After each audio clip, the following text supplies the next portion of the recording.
Hello everyone. So this will be my first official video in my Fire Journey playlist, and I wanted to go over what my plan is. So I'm going to be looking over here because my camera's here, but my screen is over here. So just so you know. All right, so first things first, for those of you that don't know, I was a part of the Great Resignation. So from June 2021 until May of this year, I was not working. I lived off my savings. I had a little over a year's worth of expenses saved up in an emergency fund. So my first priority is to refund my emergency fund. All right, and currently a year's worth of expenses for me. They're actually quite low. Is $23,803.86. All right. And the next thing I want to do is pay my car off. Currently, I should have looked it up. Pause. All right, so my car or auto loan balance currently is $7,817. And then the last is my mortgage, which I currently owe $158,955.64. I can't remember if I already said this, but I do not have any credit card debt and no student loans. I paid for school out of pocket, and I pay my credit card payments in full every month. I really only use my credit cards for cash back. I'll get into those in another video, but just to give you like overall, yeah. And what I intend to do, it's kind of a modified snowball method because the snowball method is you pay whatever has the lowest amount, you pay it off first. Mine is just kind of in order of importance to me and just what will naturally fall off.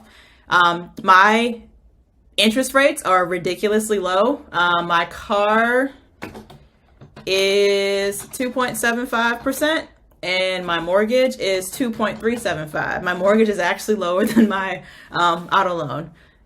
That doesn't happen a lot, but I got in at the middle of the pandemic when everything was the bottom, basically. All right. But yeah, so what I intend to do is, because my car insurance, I keep saying car insurance, because my car payment and my interest rate is so low, I got a 4-year loan, by the way, and literally the entire 4 years of my loan, I would only be paying like $600 in interest. That's total.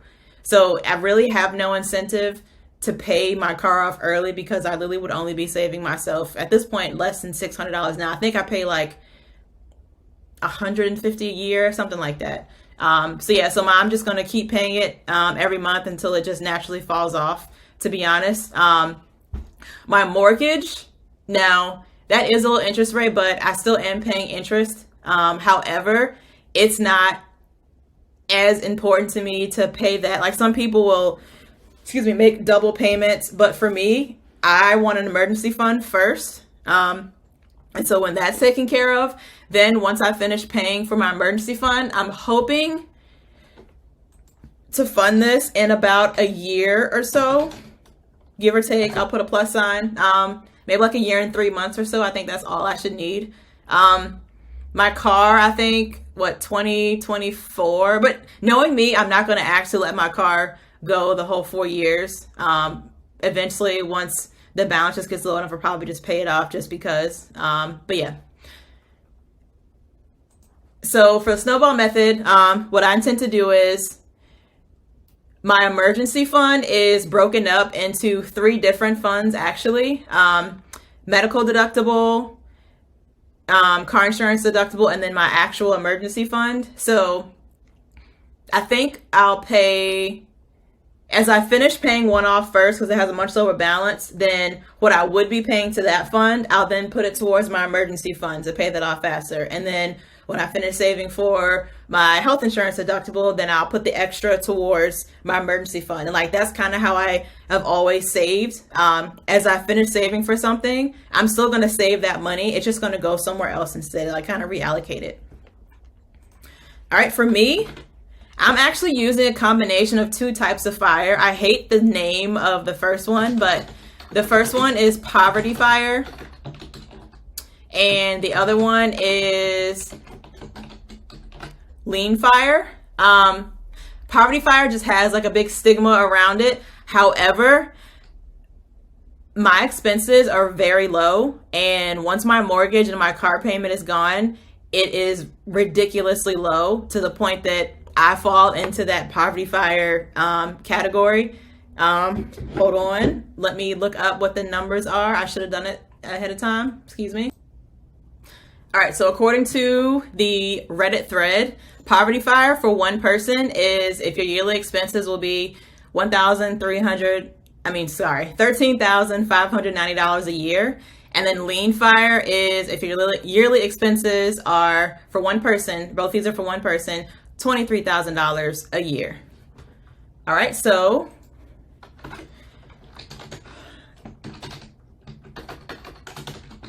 I actually calculated two fire numbers just so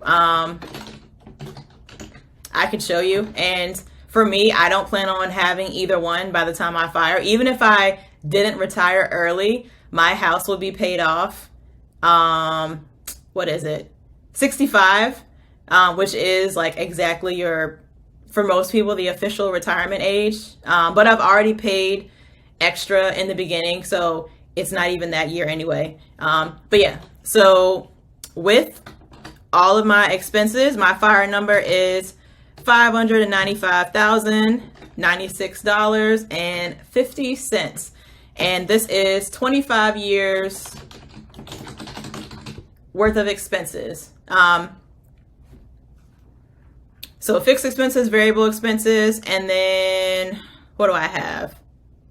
So I don't count savings, and I don't count investments. That's just like raw expenses. All right, and my second fire number is without house and car, and this is actually going to surprise you. It is only $234,976.50. And I'll put what this is a month, by the way. With all my expenses, $1983.66 a month, which this is actually my current expenses monthly. All right, and then without, so this is after I, what was I gonna say? Hold on one second. All right, I told you this is gonna surprise you. Without my house and my car, my expenses are only $783.26 a month. Now, I do need to add property taxes. I forgot to do that. So currently my property taxes are $1,014 every 6 months. So times 2 divided by 12, $169.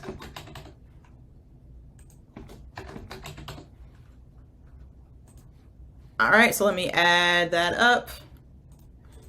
26 plus 169, which I know by the time I retire, my property tax is going to be higher, but this is just like raw estimation.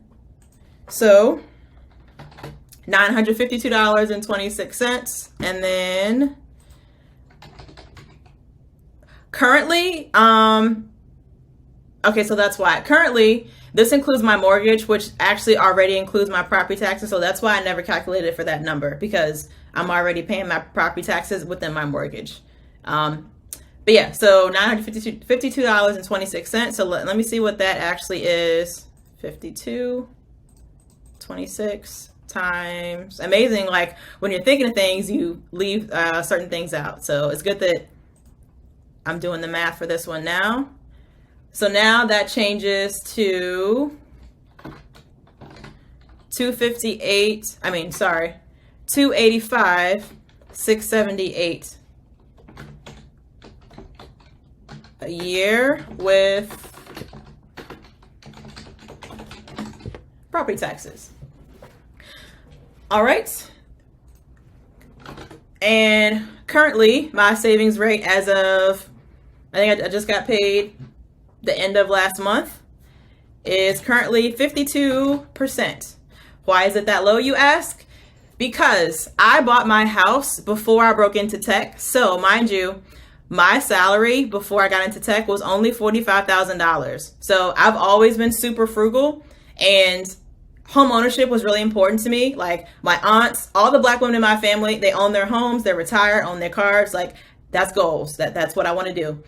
So home ownership was really important to me. I always told myself I would never pay $1,000 plus for rent. If I could pay that much for rent, I could buy a house. And I bought my house in 2020. At the time, my rent was $914, but I periodically would just look on the website just to see what someone just moving into my apartment complex, their rent would be. And it was, I think at the time, like $1,100.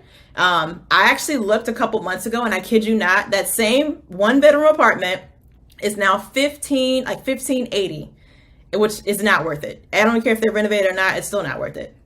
So I am so glad that I bought a house, because basically my rent and my mortgage are like what, $40 different? Like that's perfect. That is perfect. And mind you, my mortgage is only going to go down because I have cancelable PMI, because I put less than 20% down. So once I get to 20% equity, like $75 knocks off my mortgage. So it gets lower.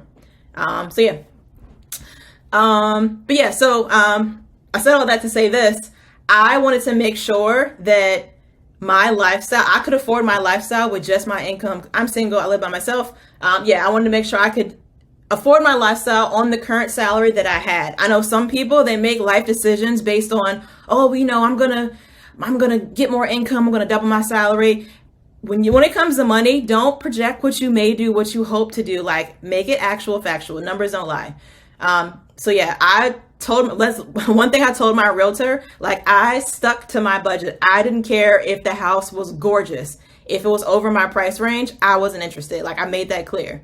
I found the perfect house, and I think I kind of got lucky. Another thing I did, which is a tip, when you get pre-qualified for a mortgage, the bank will actually tell you, or will actually pre-qualify you for more than you can actually afford.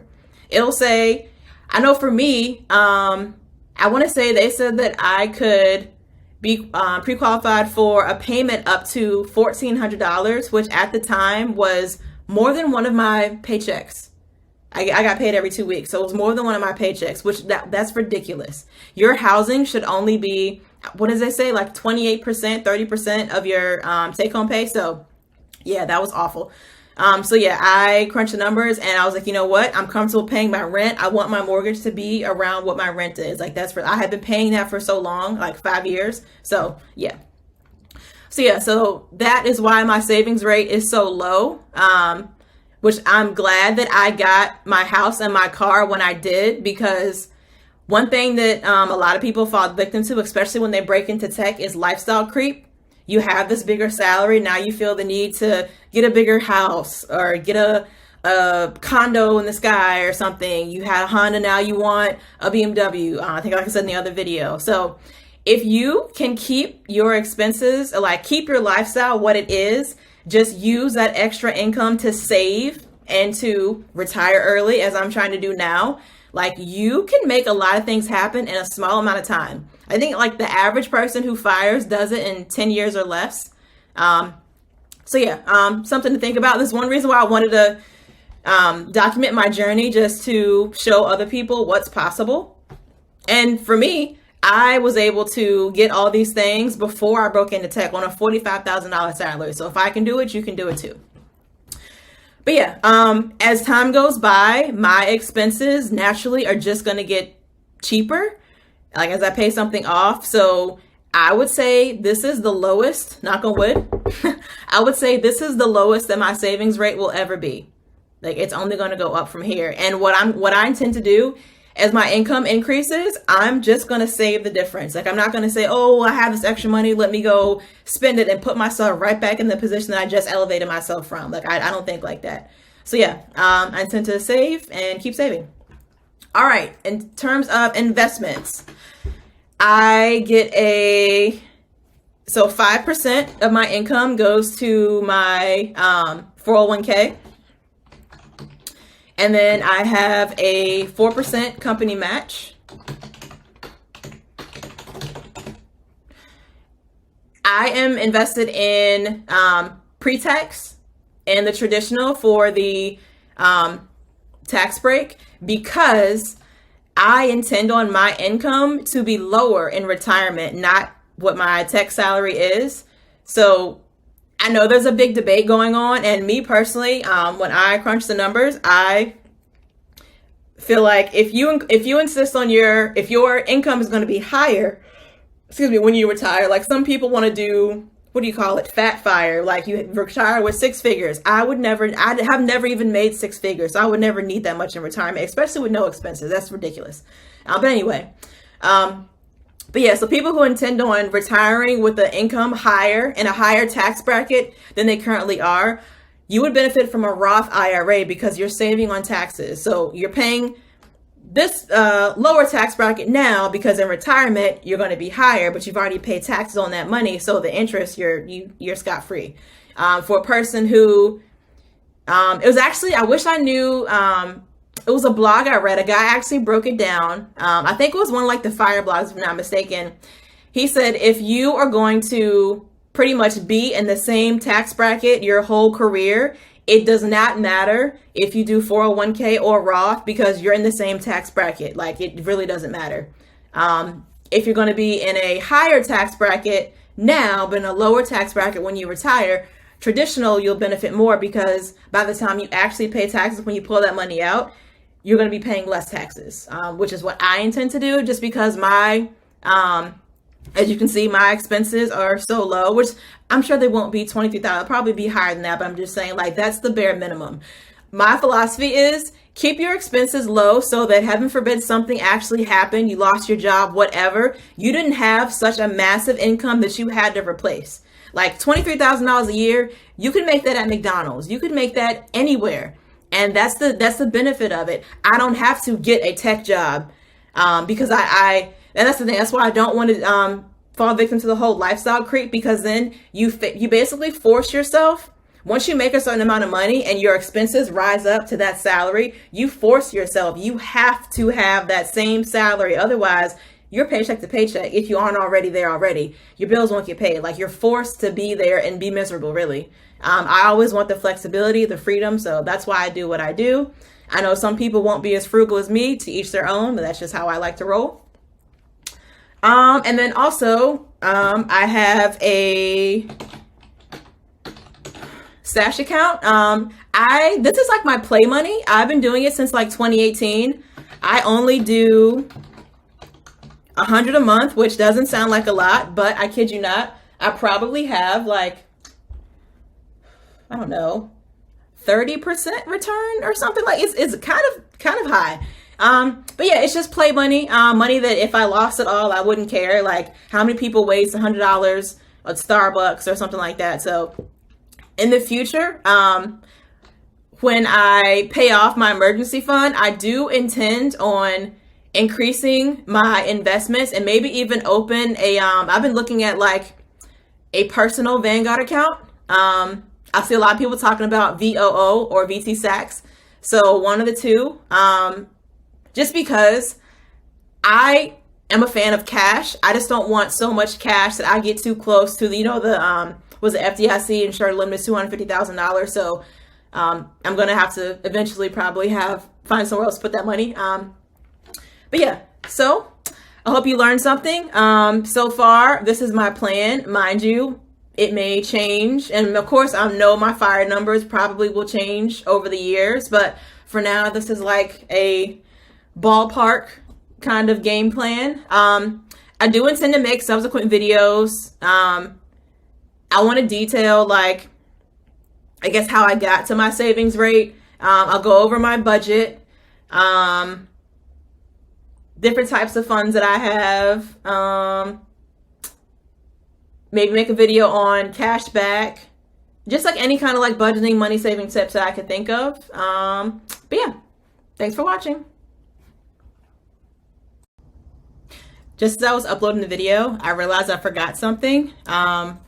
This actually isn't the only investment that I have. I have, from my previous employer, a 401k, as well as a, what's it called? Deferred compensation, and that's what it's called. So mind you, I worked for the state from, what age was I? I think 20. Like 11 years. So at the time, that was 5% of my check. And then I think I did, there's a little different, like $25 a month. And then they matched 50% of whatever I put up at the time. I think we could only go between $20 and $40. At the time, I didn't really understand the whole thing about cash match. Because I was, like I said, I was like 20, so that's why this is lower. But yeah, so one thing I did, I have left the state, gone back with the state within my career, but I never cashed out my retirement. I always kept it in. So the power of compound interest. So it's kind of different with the state. It's not a pension, but in a way it is. You get like a set amount a month, basically until you die. So as low as my income is, I think even at the current amount without any interest, what is it?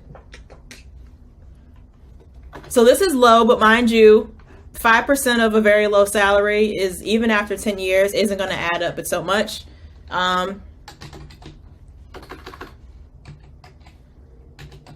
$313.53 at age 60, and then if I wait until age 67, it is, sorry, I have it written down over here, $515.67 at age 67. So this is guaranteed benefit. And so whenever I decide, either 60 or 67, so basically what I invest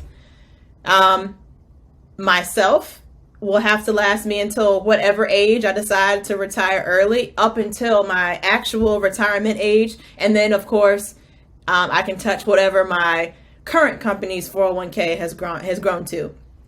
But yeah, I'm not including Social Security just because, let's be realistic, by that time, Social Security is already run out of money as we speak, so it won't even exist. However, based on that little yearly summary that they give you every year, my Social Security alone is like double the amount of money that I would even need. So, I mean, if that's a thing, great. If not, I'm not really tripping about it. I've always learned basically not to count on Social Security. Yeah, like it's really basically up to you to fund your own retirement. So yeah, so that's that. So that is my plan. So realistically, more than likely, I'm going to end up having way more than I need in retirement. It's just nice to know that, say something happens and I want to check out early. I have, like I said, I have the freedom to do so. But for me, retiring early isn't as much of a main concern. If I was still in a career that I literally hated, maybe that would be more of a thing. But now, I mean, I'm not really in a rush. More so this financial independence, just knowing like if I chose to, I had the freedom to. I'm big on freedom. So, but yeah, that's all for real this time. Yeah, thanks for watching.